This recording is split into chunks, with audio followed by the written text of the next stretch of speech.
Dan lagi kata Sayyidina Ali radhiyallahu anhu, as-sabru minal iman bimanzilati ar-ra'si minal jasad, wala jasada liman la ra'sa lah, wala imana liman la sabra lah.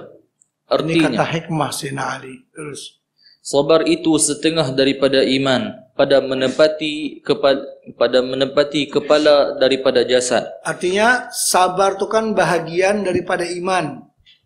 Macam kepala bahagian daripada badan. Adakah orang boleh hidup badan tanpa ada kepala? Tak ada lah. Kalau tanpa tangan boleh jadi hidup. Tanpa kaki boleh jadi hidup. Tapi orang dikerat sini dia takkan boleh hidup lah. Cara adat macam tu lah. Jadi sabar itu seperti peranannya kepala pada suatu badan. Artinya iman tak akan sempurna. Iman ni kira tak ada lah kalau sabar tu tak ada. Hidup seseorang tak ada lah kalau kepala dia tak ada lah.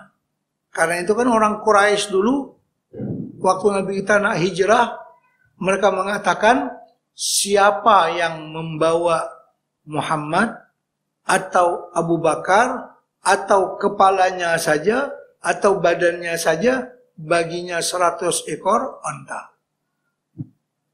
Mana kalau dia bawa kepala dia pasti dia mati lah. Badan tu tak jadi kerja apa lah. Bangkai lah. Ya kan? Itu yang dia kata. Siapa bawa dia hidup-hidup, apalah ada badan ada kepala. Atau bawa kepala dia saja. Badan tak ada angkat. Dia bawa kepala saja. Atau bawa badan saja. Kepala tak ada. Boleh juga. Artinya orang tu takkan hidup kalau terputus antara badan dengan kepala. Jadi sabar itu setengah daripada iman, setengah pada iman, sebagian daripada iman, dan bahagian yang sangat utama daripada iman.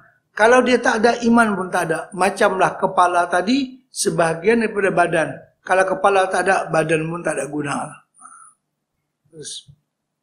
Dan tiada hidup jasad bagi orang yang tiada mempunyai kepala. Dan demikian lagi tiada sempurna iman bagi seseorang tiada sabar baginya. Faslun fi bayani haqiqati sabri. Ini suatu fasal pada menyatakan hakikat sabar. Berkata Al-Imam Al-Ghazali rahimahullahu ta'ala, i'lam anna sabra murakkabun minal ilmi wal hali wal amal. Fal amalu fihi kasyajari. Fal ilmu, tulang pebetul yang fal amalu. Fal ilmu fihi.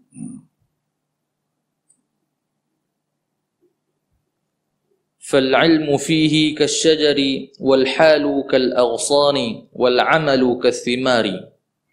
Artinya, ketahui olehmu bahwasanya sabar itu tersusun daripada 3 perkara.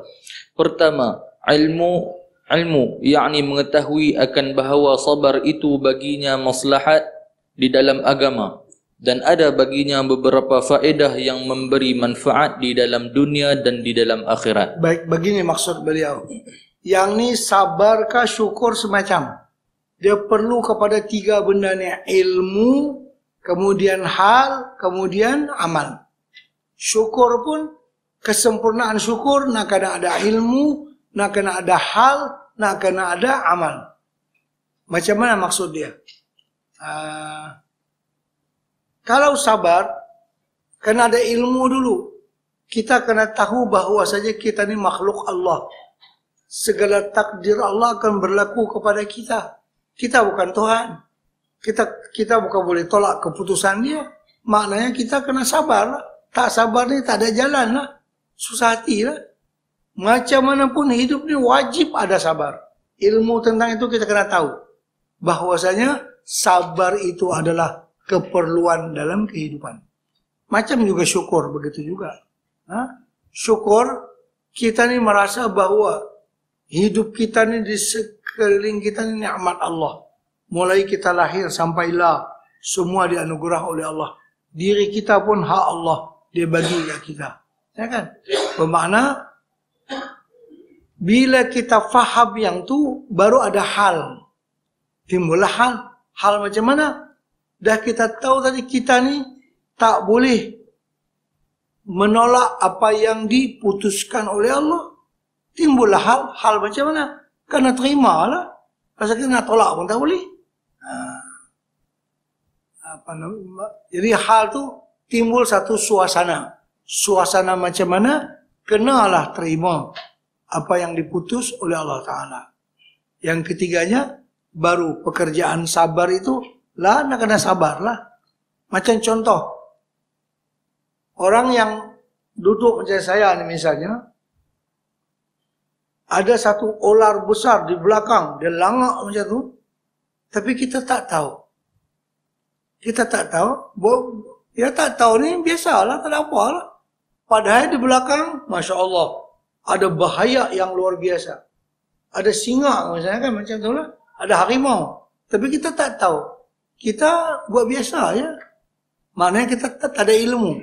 Cuba kita ada ilmu. Kita tahu yang di belakang kita ada harimau nak terkam. Oh, dan kita berasa apa?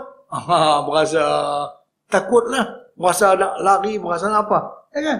Jadi pertama kena tahu dulu bahawa di belakang kita ni ada bahaya. Bila kita tahu, baru kita nak getak. Jadi keadaan kita berubah. Tadi keadaan biasa, ni keadaan sudah takut. Karena ada benda buas di belakang nak membinasakan kita. Itu dipanggil hal. Berubah keadaan kita. Tadi keadaan kita macam santai lah. Macam tak tahu, tak ada apa lah, biasa ya. Balik macam tu lah, tak ada apa. Bila kita dah tahu, kita takut. Kita buat persiapan. Lepas tu, apa kita patut buat? Lari ya. Itu amal namanya. Pertama dia ada tahu dulu ada benda berbahaya di belakang. Yang kedua, lepas dia tahu tu timbul satu keadaan. Macam mana aku ni nak selamat? Macam mana aku ni nak apa namanya? Tak diganggu oleh binatang. Kita kena lari. Jadi lari itu amal dipanggil, pekerjaan. Jadi pertama ilmu, yang kedua hal, yang ketiga amal. Sabar macam itu juga. Kita tahu dulu bahwasanya Allah Ta'ala yang Maha Kuasa, dia menentukan segala-galanya. Dan dia tidak menzalimi manusia. Tak menzalimi siapapun. Kalau dia beri nikmat, memang dia bagi nikmat lah. Kalau dia bagi bala pun dia tidak menzalimi. Dia adalah nak mengkifarkan dosa ataupun nak apa tadi mengangkat martabat kita. Itu ada masalah. Jadi bila kita tahu macam tu, lah ni kena. Bila kena, apa tindakan kita? Kita kena redha lah. Terimalah. Karena kita dah tahu tu, ini keputusan Allah Subhanahu Wa Taala. Baik. Terus ini pertama ilmu. Dan dengan mengetahui akan yang demikian itu, maka jadi ia berperangi dengan sabar, berperangai dengan sabar itu. Ya. Jadi tahu dululah.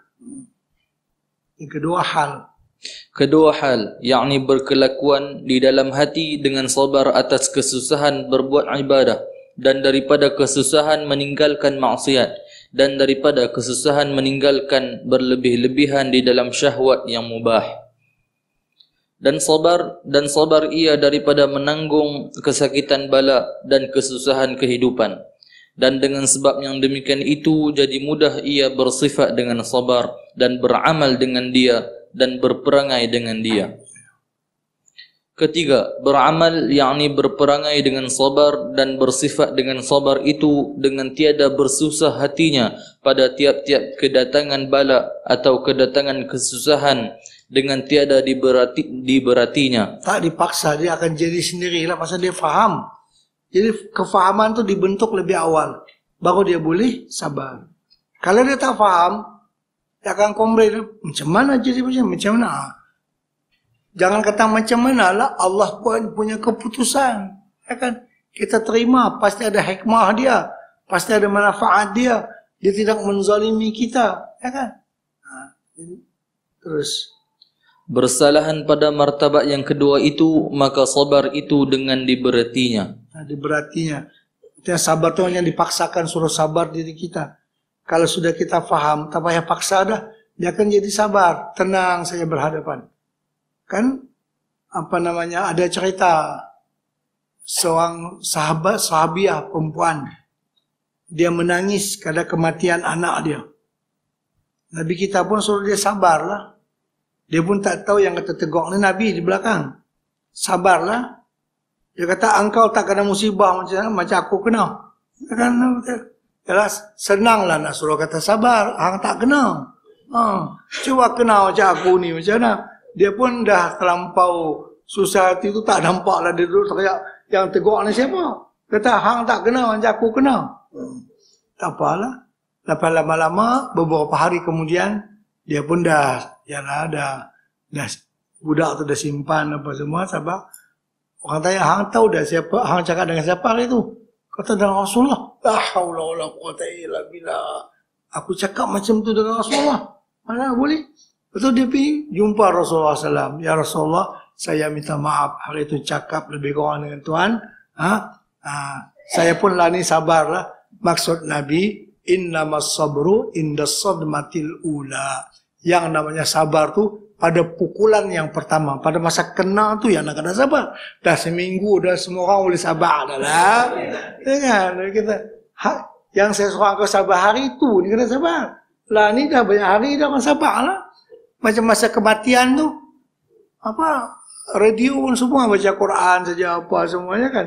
Masa kematian di rumah, yang bunyi suara muzik apapun semua. Warak belakang lah hari itu, yang kata tak ada apa lah. Dah seminggu dua dia mula bunyi ceng-ceng sikit. Lepas sebulan dia gonggang-gonggang macam biasa dulu. Tak ada cerita nak teriak, tak ada habis ya. Ya kan? Jadi sabar tu artinya inda sadmatil ula. Ketika pukulan pertama tu. Sabar ke tak? Dan dengar kata cerita meninggal. Sabar tak? Kalau sudah seminggu, orang semua sabar. Jadi pada masa tu. Dan untung pula manusia ni ada satu hikmah Allah.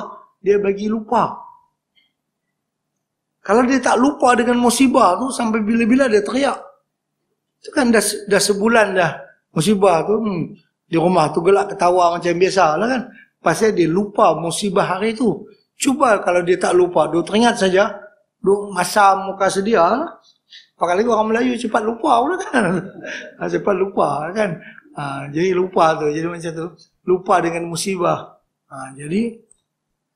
Jadi sabar itu ialah indas sadmatil ula, kata Rasulullah. Ketika sentuhan yang pertama, pukulan yang pertama. Sabar kedak masa itu. Kalau lepas itu semua orang boleh sabar.